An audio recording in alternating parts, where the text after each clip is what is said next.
Yeah, we'll just.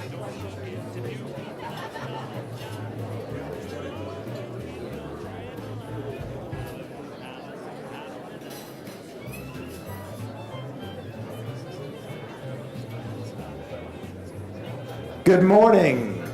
You don't need to stop eating, but we're going to start the program here. I'm Ed Wingenbach, Vice President, Dean of Faculty, and Acting President of Ripon College. President Zach Massetti is finishing up his sabbatical in Italy this semester. The 2019 commencement marks the 153rd graduating class in Ripon College history. The college's first graduating class was celebrated at commencement Wednesday, July 10th, 1867. 4 young women graduated: Luthera H. Adams, Harriet H. Brown, Susan A.W. Salisbury, and Mary F. Spencer. Attorney Joshua Stark, president of the Bar Association of Milwaukee, gave the address titled True Success. As many of you know, it has been our tradition since 1957 to center commencement on a particular theme relevant to the liberal arts. This year we celebrate the theme Caring for Our Environment by recognizing regional partners and national exemplars who model actions to act locally on sustainability and conservation efforts for the betterment of all. Our featured guests are Marc Edwards, a civil and environmental engineer and one of the world's leading experts in copper corrosion and water corrosion in home plumbing, University Distinguished Professor at Virginia Tech, and the lead investigative scientist responsible for uncovering the 2001 to 2004 Washington, D.C. lead contamination and 2014 to 2016 Flint water crisis. John Nelson, former CEO of Affiliated Engineers Incorporated, a national engineering and design firm, adjunct professor at UW-Madison, and working at the local level in Green Lake to advance a model and plan for watershed management. So those are our honored guests and degree awardees today.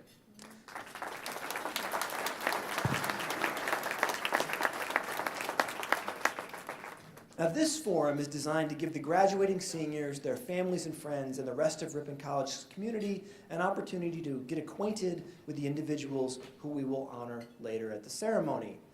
It's also an opportunity for you all to be educated right up to the end, right?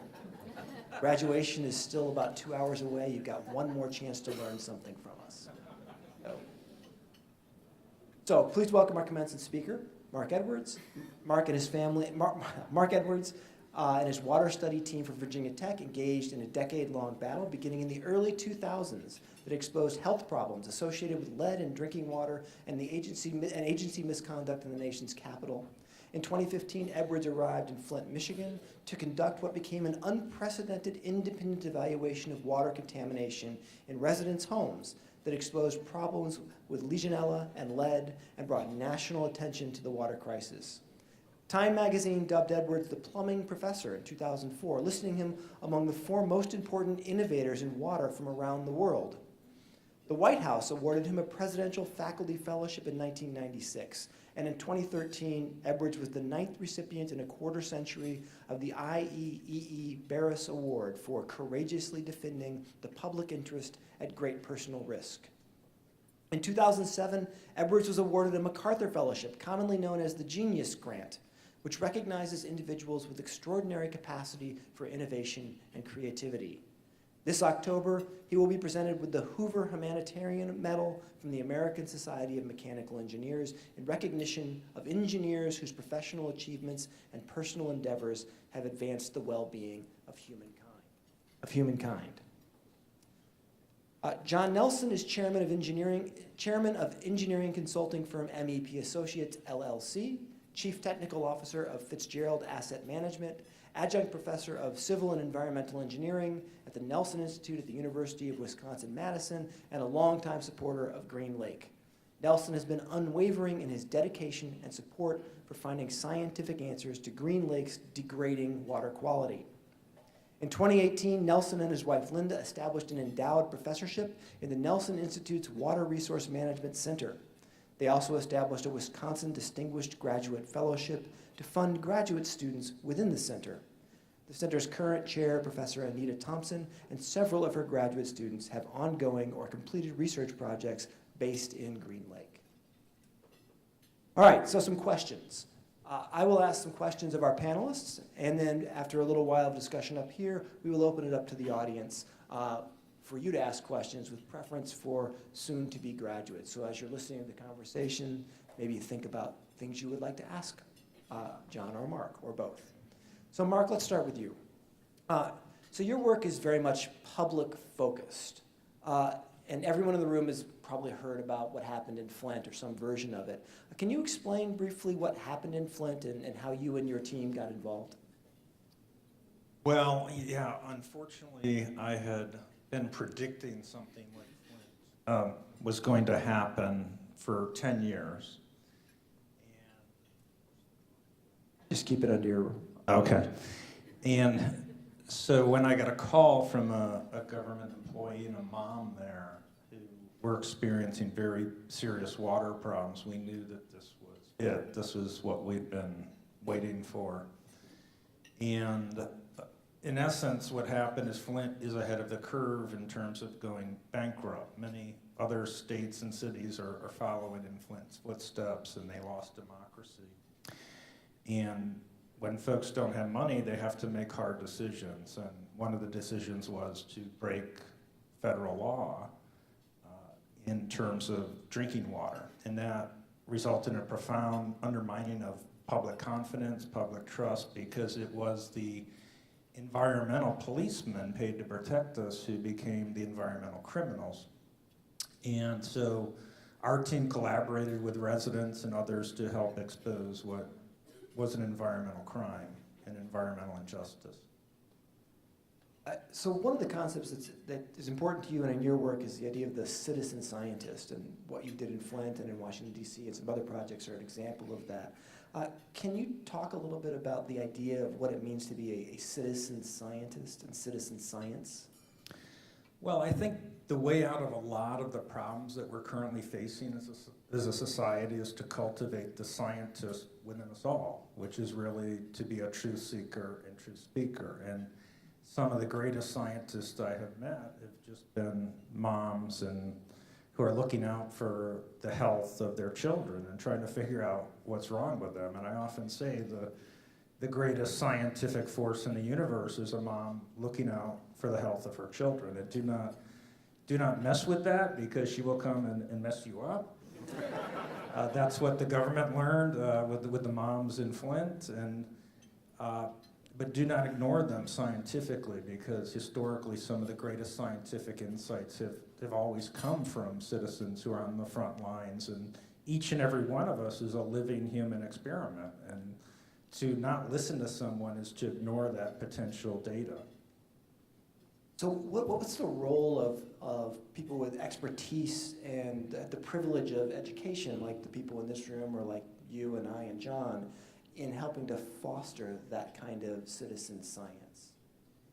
Well, I think the main privilege we have is we get to listen. And if we listen carefully with the lens of science, sometimes we'll find out that we can provide answers, and that's wonderful. But many other times we can learn something. And I think that the symbiotic relationship between science and the public, it's very much in danger right now, in part because too many in academia are not listening. And too many of us are sitting in the ivory tower, and this will end very, very badly for us if we ever lose that symbiotic relationship between the public and science. So you have worked in a lot of places beyond Washington, D.C. and Flint. You have projects in Denmark and South Carolina, dozens of other communities that are dealing with these kinds of issues.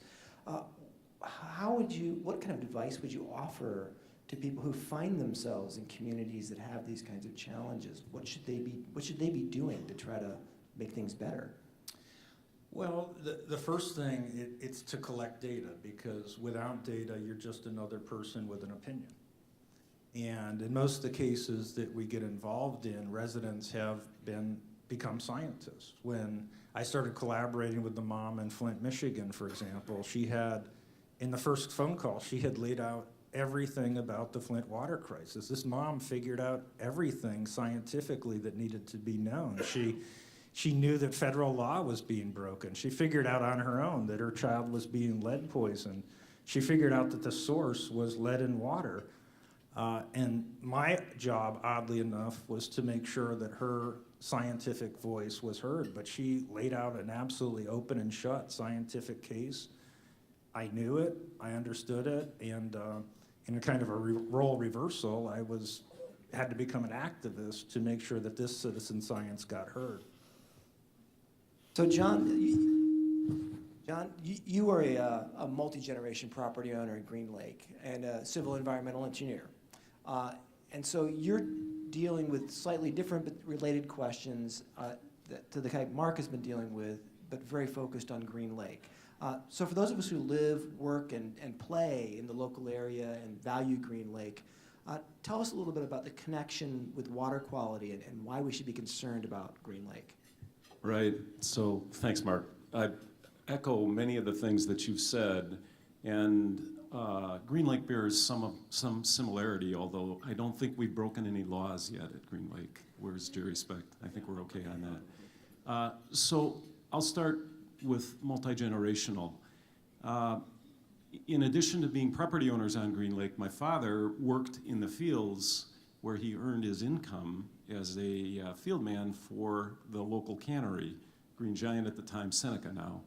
Maybe some of you did like I did when we were in college and worked for them. So I had an opportunity when I was the age of you graduates to work in those fields and see the kinds of things we did on the land to earn an income and to provide food, which were all important good things. At the same time, I'd go home and water ski on Green Lake and see this proliferation of algae growth and weeds, and not at that time be able to make the connection between the two, but got observed and got aware of both the social, the economic, and biophysical things that were going on. And over time, it became increasingly apparent to me that the two were connected. So what can we take away from that as a community? It's a living laboratory of how the transaction between nature and humans, whether it's for economic well-being, whether it's for social well-being, there's an awful lot of socialization that goes on in nature in this part of the world, or maybe it's recreation. It's how all those things are interconnected, and how sometimes when we do things that we think are in our best interest, or we do things that we think are right, there are unintended consequences that take a long time to present themselves. So that's where we find ourselves on Green Lake. We find ourselves multi-generationally, maybe almost a century, of having this beautiful body of water that has been compromised by virtue not of people doing things intentionally wrong, but of unintended consequences.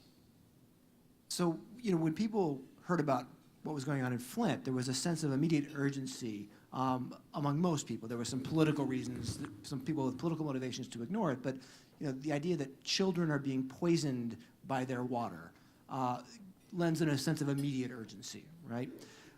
Could you communicate some of the sense of urgency for the challenge that Green Lake faces, and how to mobilize people with a similar kind of need to solve those problems? Right, so those are two questions, and I'm going to unpack them a little bit first by picking up exactly on something that Marc said. This is where experts matter. This is where science matters.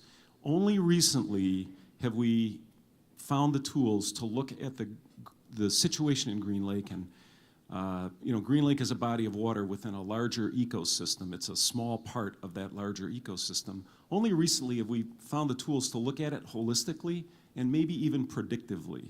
So what we know in science is that big systems like this don't change gradually over time. Sometimes big systems have abrupt changes. And so there's a sense of urgency around Green Lake, even though it's not as visible and visceral and acute as lead pipes in the drinking water, that mirrors that kind of problem. And I will echo what Marc said.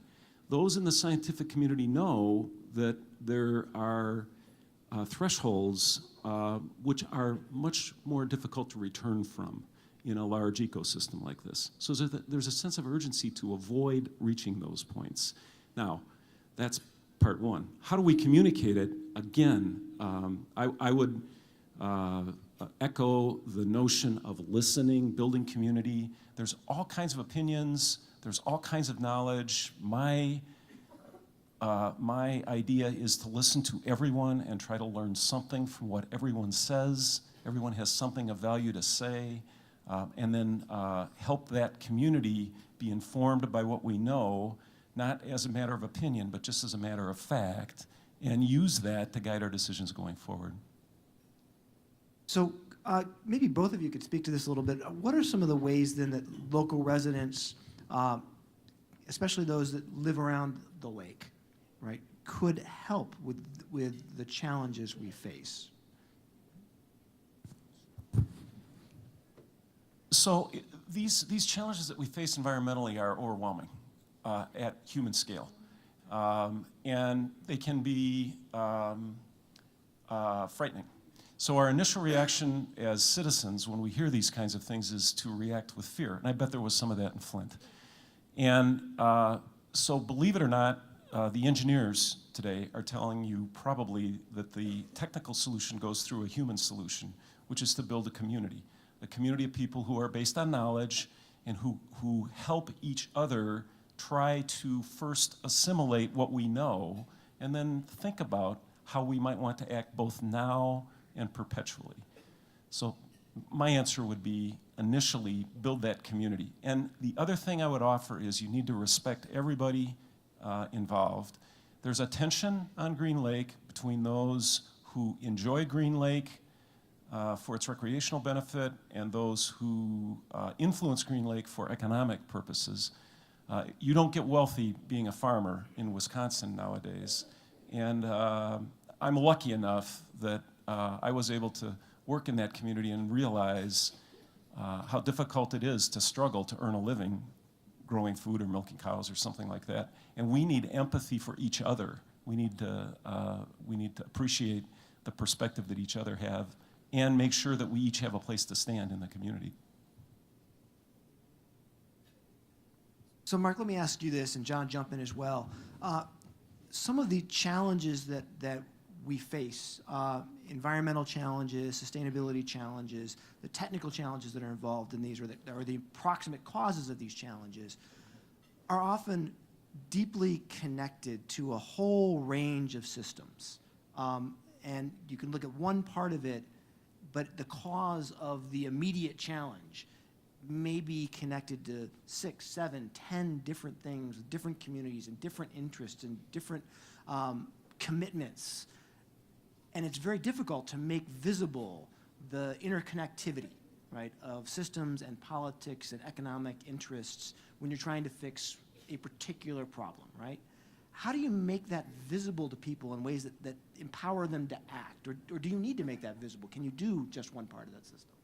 Well, I think you have to start with a lot of humility, and what you have to realize is that we're facing a lot of problems, and first and foremost on the list is unprecedented amounts of debt, both at the world level, national level, state, and local level. And the reality is that one of the greatest issues of our generation is how are we going to solve our problems with a smaller and smaller slice of the government spending that's available for discretionary purposes. All of these problems you're in line, no matter what your problem is, you're in line with every important problem facing humankind: education, roads, infrastructure, the environment.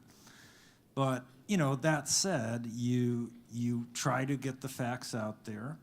The reality is that most of the low-hanging fruit in the environment has been picked to some extent.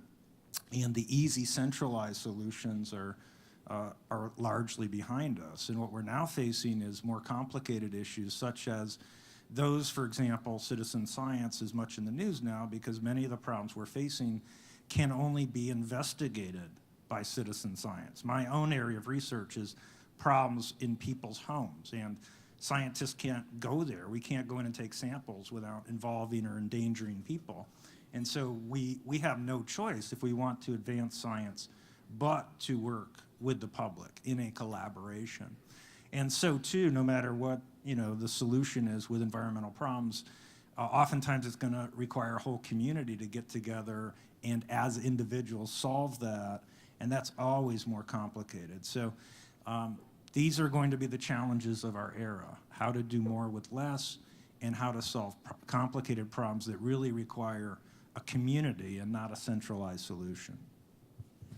Thanks. And the first word that came to my mind was humility. So I would add that. I'd second that. But let me offer just a couple of forward-looking things, because the graduates in this class of 2019 at Ripon College and elsewhere in this country will deal with these problems. And these are solvable problems. So let me give you a couple of things to think about. First of all, there's a scholar at USC named Robert Voss. He has unpacked this ambiguous term of sustainability into two domains: thick sustainability and thin sustainability. Thick sustainability is the kinds of things that Marc and I are talking about. They take a long time, they take a lot of resources, they're abstract, they're confusing. Sometimes you fail, you try to do something and it doesn't work. Thin sustainability are things that can be done immediately and that solve our human need to feel accomplishment. We need both. In whatever set of actions we take going forward, we need to be able to feel a sense of accomplishment that gives us hope, but we don't want to confuse that small sense of accomplishment with having met the ultimate destination. So this bracketing of thick and thin sustainability has been an intellectual construct that I've used for about a decade, and it's helped me a lot. And we're doing both in the Green Lake watershed. And compliments again to my friends in the audience who are doing that. Back to finance. I was introduced as being part of a finance company. One of the things we do, one of the things we're doing right now is we're trying to develop a new means of private finance for sustainable infrastructure. It's not for a lack of money, it's for a lack of will to apply the money, in my opinion. The world's awash in liquidity right now. So maybe some of you out there will figure this out if we don't get it right, but we're trying to create a product that will allow the traditional means of municipal bonding by which most of the great centralized works have been built around the world. We're trying to create a product that will allow sustainable infrastructure, sustainable things to be funded. So I don't know if that solves the problem. I agree with you about that. But it's something that graduates can sink their teeth into and work on. So Marc, you've done a lot of really extraordinary work under intense public scrutiny and in really politically polarized conditions. And I'm a political scientist, so I'm going to ask the question about politics.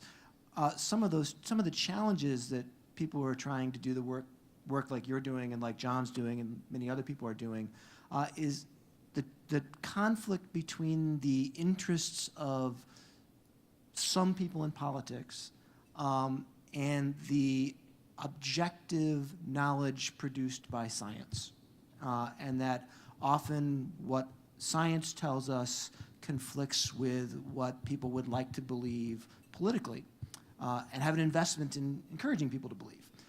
So how do you engage with and work to lessen that kind of conflict between politics and objectivity? Well, I think the hardest thing is to aspire to be a truth speaker and truth seeker yourself, and to try to overcome all of your personal biases. And that was the premise of science, is that we're all imperfect, we're all bias machines, and that if you appropriately apply the scientific method, you can get to the truth more frequently. But the big problem is that with the truth is that most people don't want to hear it. That's who we are. That's what we're hardwired to be. And I can tell you, in my own cases where I crossed the line in terms of academics don't do this. You don't question the U.S. Centers for Disease Control. You don't question the EPA because they provide you funding. I did that, and I lived to tell the story, which is even more unusual. But, the reality was they were committing crimes. And even after exposing those crimes, I was shocked to see how few people supported the truth, because the truth was not what they wanted to hear for whatever political reasons. But thankfully, I'm criticized by everybody. I've been criticized by all sides, and I've come to this conclusion that if half the people are mad at you for being too this way and half of you are too that way, that's probably the best place to be. To be hated by just about everyone, that's you must be doing something right. There's some advice for the graduates. Be hated by everyone equally. John, do you have any thoughts on this? Yeah, and I'm gratefully not a political scientist, so this is a citizen politician here. I would just say avoid the temptation to paint things blue or red. It's such an easy way. It's such an easy out. And in reality, in my professional life and in my academic life, I meet very distinguished people, like my colleagues here on the podium today. And regardless of their politics, underneath it, there's almost always a human being with whom I can have a conversation and with whom I can find resonance. And this notion that the majority of people see the world through a political lens which informs their beliefs about facts just isn't true. I'm on the other side, Mark. I've run companies. I am one of those capitalists that ought to be thrown in jail occasionally. That's another good metric. If someone tells you you should be thrown in jail, maybe you're doing something right too. I'm not sure. Such good advice for you all. So being someone who is from a personal, moral values perspective, biased towards stewardship of the environment. That's my faith system. And at the same time, who's a capitalist, that's almost a contradiction in terms in our society right now. But what I find, and I'm lucky enough to have met significant people in politics and significant people in industry or in the private sector, is that underneath the veneer of the image they must maintain for the position they hold is a human being who has children, who cares about the future, with whom you can have this discussion. So don't take the easy button and dismiss people by virtue of what you perceive their politics to be or by what you believe their station in life to be. Be humble about that and try as hard as you can in every situation to find the human and connect at the human level.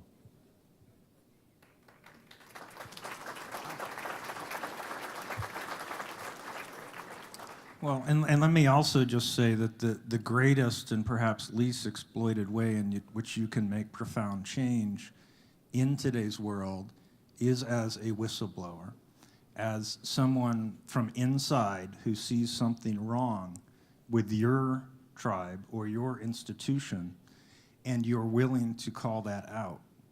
And unfortunately, that's not a path many people go because you will pay a high price for being a whistleblower. But we spend a lot of time criticizing other people and the way they think, and the great unexploited opportunity for anyone who wants to be punished for going that path is to try to get your own house in order and spend at least half the time criticizing and trying to improve the causes you believe in and the people you believe in as you are trying to change the opinion of others. So one of the things that Ripon College is committed to is the idea that a liberal arts education will produce graduates who are creative, who can solve problems, who can think in innovative ways, right? And one of the things that you often hear in conversations about environmental challenges, both large and small, and particularly challenges that are coming up very quickly in the future. So the recent IPCC report, for example, one of the things people will often say is, well, innovations will help us deal with these problems. They look like unmanageable problems that we can't get our hands around, but that's only because we don't know what new innovations are going to come next to help solve those. what is your sense of that faith in innovation, and how appropriate is it, or how skeptical should we be about that kind of story?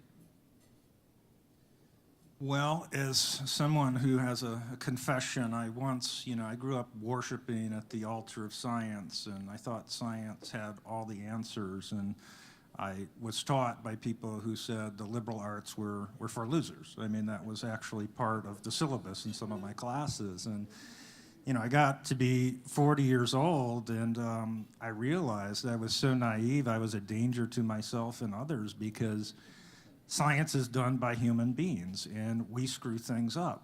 And it's especially dangerous when scientists lack humility and go post-truth. And what do you do to get that fixed?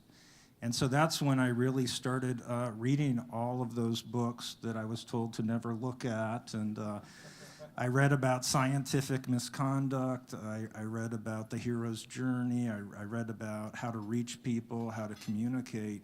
Because without those things, we're lost. And thankfully, it wasn't too late for me. I was able to learn later in life and employ some of those things effectively to create some horrible deficiencies in science. And so I think the technical solutions are important, but we can't lose track of the fact that most of our problems that we're facing right now have to do with humanity and civilization and how we treat each other and how rare it is that we as individuals seek and speak the truth. Great question and great answer. When I arrived for graduate school at the University of Wisconsin-Madison in the College of Engineering, and I'd gone there to study under a great thermodynamicist, an icon of his time, and the first thing he introduced me to was the term LAK, which I bet nobody's ever heard before. But it stood for liberal arts knucklehead. And he said, whatever you do, don't plan on spending any time with the liberal arts. So I was biased right from the beginning about the liberal arts. But as I've learned in my life journey, I've concluded that the solutions to these problems only occur first through the liberal arts. The technology can be the tools by which solutions can be implemented, and you will discover some remarkable things. If you could discover a Roomba for phosphorus in Green Lake, send it right over to my place and we'll put it in today. But something like that's going to happen. And so those tools will come along, and there are brilliant people in great universities and private industry around the world working on these sorts of things. But it takes the liberal arts, the humanities, for them to find their way into society and civilization for solutions to be recognized. So I compliment all of you. I compliment you for the curriculum here and for this great institution for training people this way. Well, thank you. So I think at this point we should open it up. There are questions from our audience here.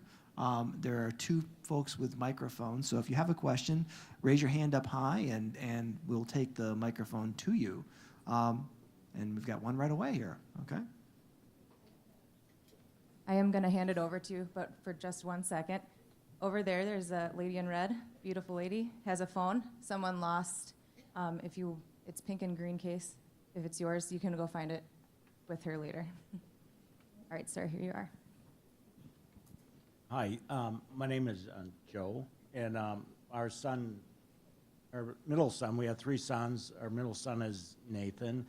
And first off, Mark, it's probably to you. You knew about, or at least you suspected the crisis in Detroit or Flint 10 years prior to the mother figuring it out 10 years later.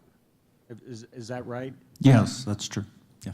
And I fully respect or understand the power of the mother, because we have 3 sons, and I can talk to them all day long, but until she provides that purpose, motivation, and direction, nothing happens.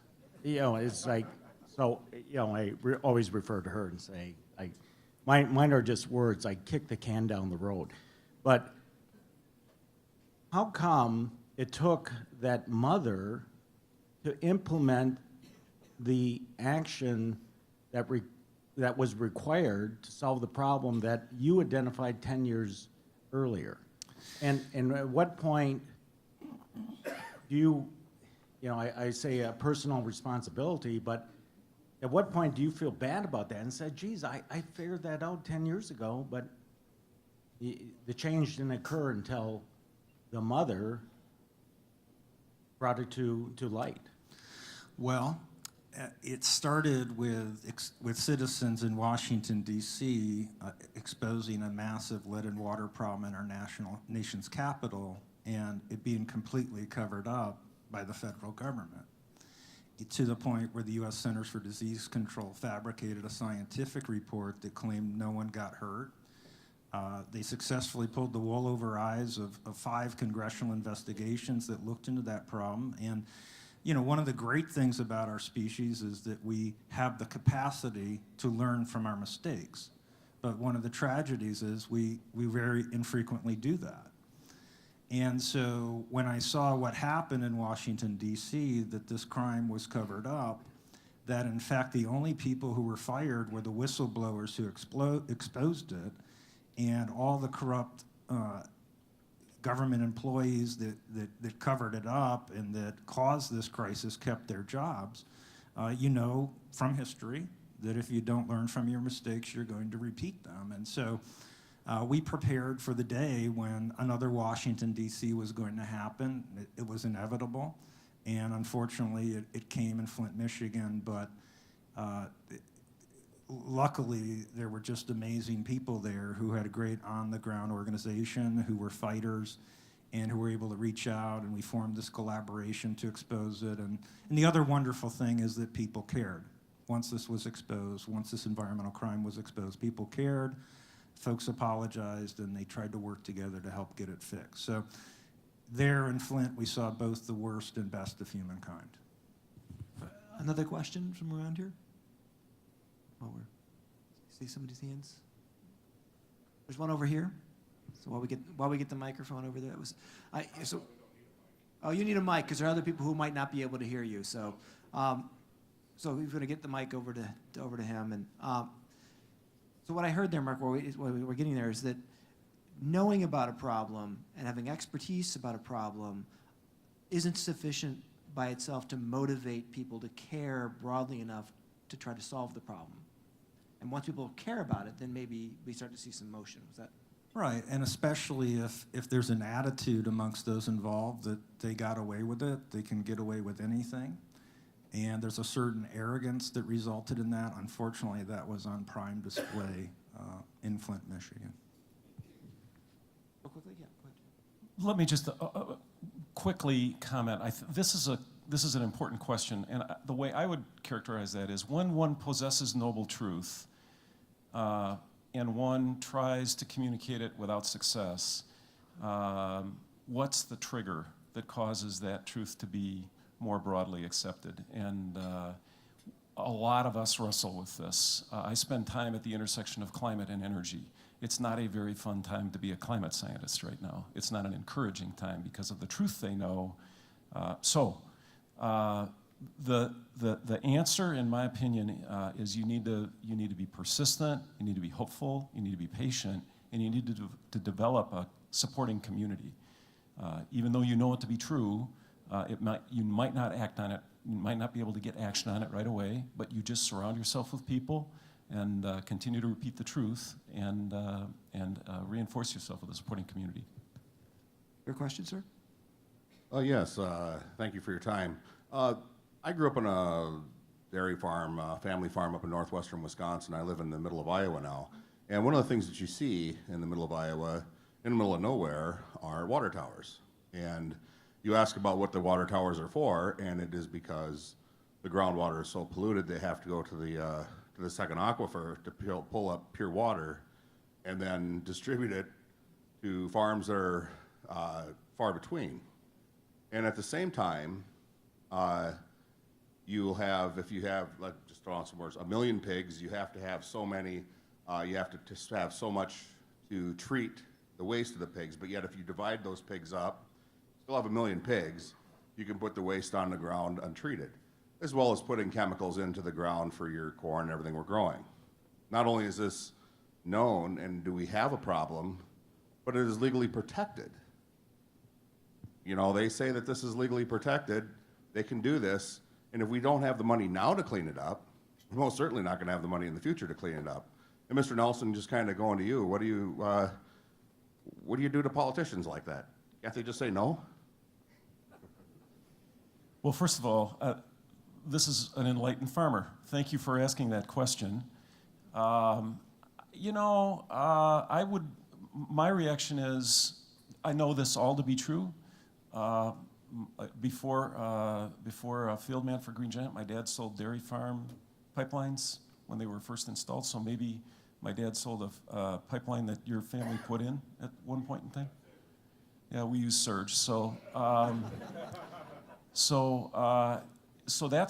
a challenge. It's hard for me to get my brain around it.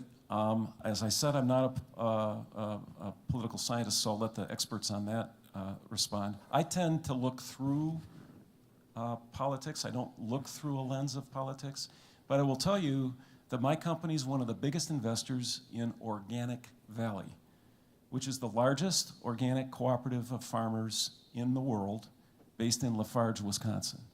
So that's one affirmative thing I can do, because I'm not going to rely on regulation, I'm not going to rely on law. We in the United States don't have a really good track record of enforcing regulations other than that little burst we had in the 70s under Gaylord Nelson, Earth Day, President Nixon, where we got a lot of big things done. So I just don't rely on law. I try to find some other affirmative way of going forward, and you wouldn't do that if you were an Organic Valley farmer. And if you go in the grocery store today, somebody tell me what a half gallon of milk costs in Ripon if it's regular milk. Is it $3 maybe? $4? It's $8 if you're an Organic Valley farmer. So you make a good living by doing the right thing if you're an Organic Valley farmer. So that's maybe dodging your question, but fortunately I'm on the stage with political scientists, so they can answer that hard part. Do you want to answer that before I say anything? No. No? I'll give you the one sentence answer that I think is sort of standard political science. And if you have a question, by the way, raise your hand so we can get a mic to you while I try to give this short answer. This goes back to what our speaker last night at Baccalaureate, Marc Kane, said. There's a real conflict between short-term and long-term interests. And it is the short-term interest of people who make laws to be reelected. If you're not reelected, you don't get to make laws. In order to get reelected, you need to get funding. We have a campaign finance regime in the United States that allows people who also have short-term economic interests to be the dominant contributors to the campaigns, to the campaign funds that allow politicians to get elected. And so you can end up in this kind of dynamic where it's not in anybody's short-term interest to solve the long-term problem until the long-term problem is so big that it becomes in your interest to solve it, because now your constituents care about it because it's fundamentally affecting their lives in negative ways. The problem in environmental policy often is that by the time the problem is so large that constituents care about it, it needed to be solved 10 years ago, right? And it's much more expensive. And it's very difficult to shift people from the short term to the long term, when in the long term, they're all dead, right, as the old economics saying goes. So. I will offer one observation, though. I serve on the board of a Japanese company, big Japanese company, and I was in Japan in the fall. How many people have traveled to Asia? So if you get a chance, you graduates, get outside the United States, because this is not a problem in Japan. Japan has a heritage of respecting its ancestors, and it thinks in multi-generational terms. It doesn't think in immediate terms. So there's an opportunity to find other models. And we're talking about water in the Green Lake watershed. I'll just give you a little encouragement, a little hope. These people in Japan are thinking about how to take the 417 parts per million of CO2 in the environment to 300 through technologies that are pretty benign. So that's what happens when you live in a system where people think intergenerationally. travel as you can and learn from other cultures and societies. Have we identified any other questions? Any questions from maybe one of our graduates or from a faculty member or from we got one in the back and one here, so we've got some questions suddenly. So, go ahead, Paul. My name is Paul Jeffries, and I'm a professor of philosophy, and I also teach in the environmental studies program. And a lot of our conversation has been about water issues here in the United States. And I wonder if either of you could speak to the sort of international perspective, because, you know, in some parts of the world, they don't even have access to water or clean water. And there's sort of certain agricultural practices because of the way in which people are growing food to send to the United States that they're not getting adequate water or crops for their own areas.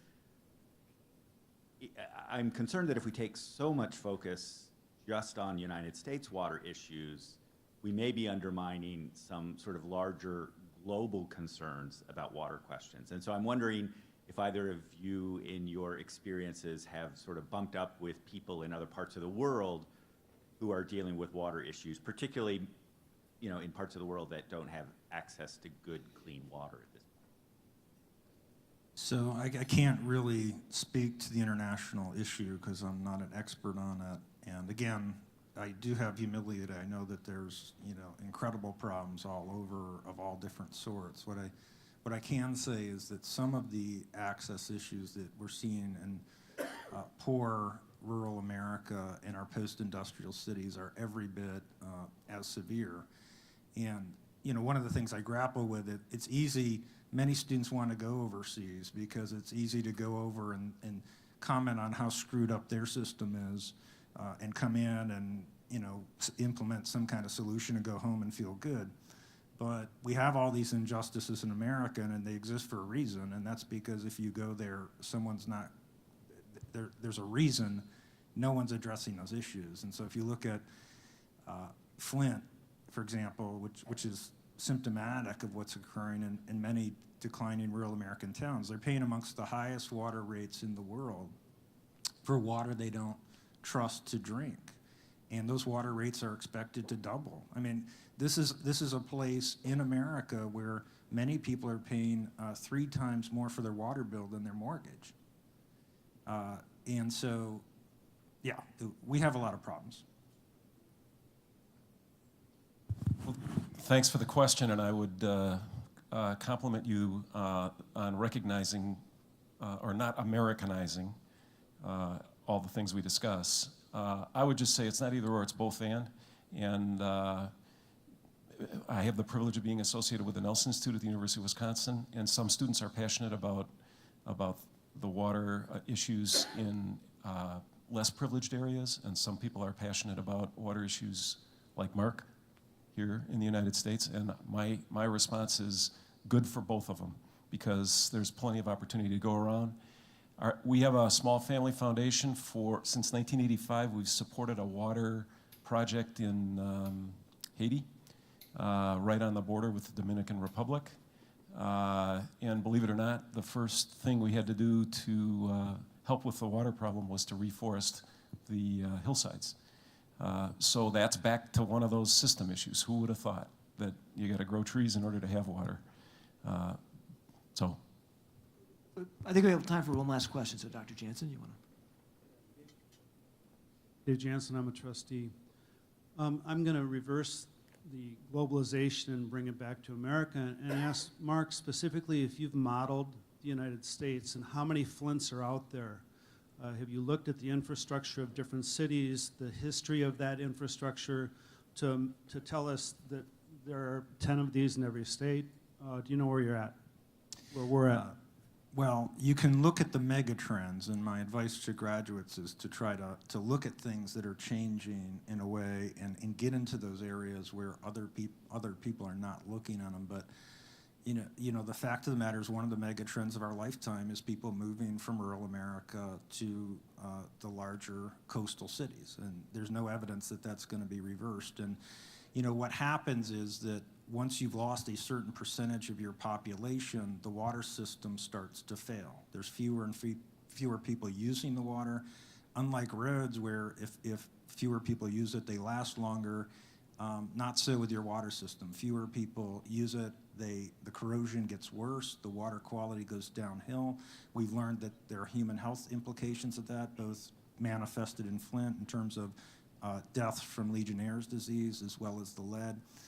And we don't have a solution to that. The only solution, frankly, that we have is to get people to move back to those cities, which were designed for a certain number of people, a certain number of ratepayers. And historically, what's happened when you've had these kind of trends is we end up with ghost towns.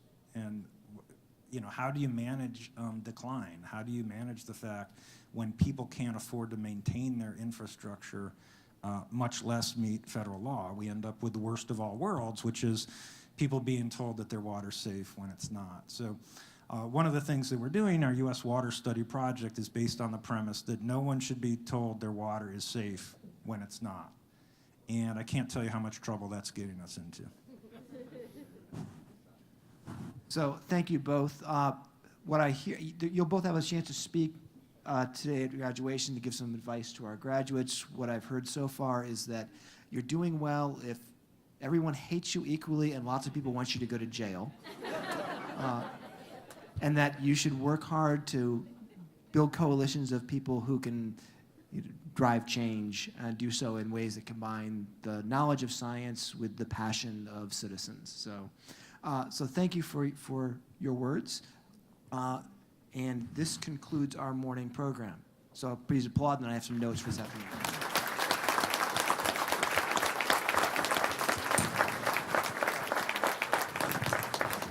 All right, graduates, remember, we are indoors today. I know you all would like to be outside in the cold and the rain, but we're not going to do that.